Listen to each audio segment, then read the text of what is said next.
Okay, so now we're going to look at the other components of the urinary system other than kidneys. I know the kidney dominates.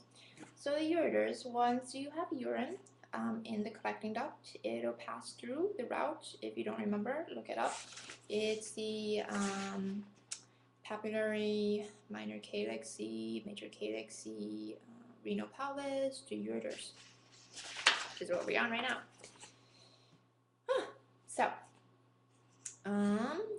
there's 3 tissue layers. The mucosa, transitional, has a lamina propria, has muscularis, smooth muscles. Yes, your ureter does have smooth muscles.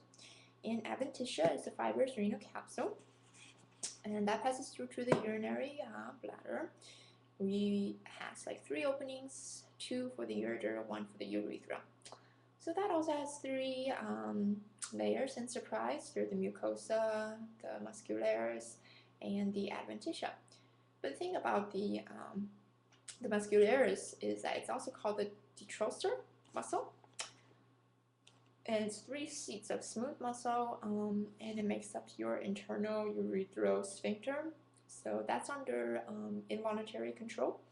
So basically, if you have more than about 200 milliliters of urine, your internal sphincter will open, and it'll tell your external sphincter, oh, go ask the brain, the central nervous system, if it's okay to, urinate. Micturition. That's the formal term for it. So then if you say yes, okay, goes through your urethra.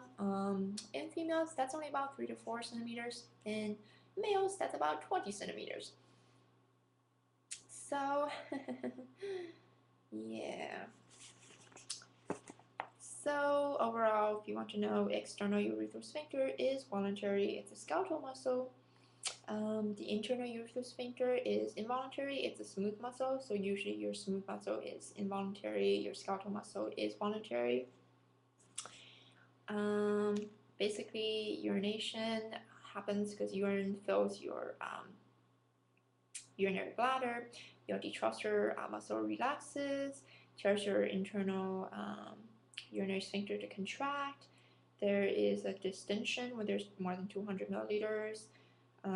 It stretches the receptors, and the sensory impulse is sent to the micturition reflex center in the sacrospinal cord. It then goes to the parasympathetic nervous system. It goes to the rhythmic cortex of detrusor, goes to the pons, goes to the thalamus, goes to the cerebral cortex. If your brain says, your cerebral cortex says, okay, let's go to the bathroom and microtrade. So you go to the bathroom in your cortical motor, and you relax the external urinary sphincter, and that's all the things you ever need to know about urination and micturition.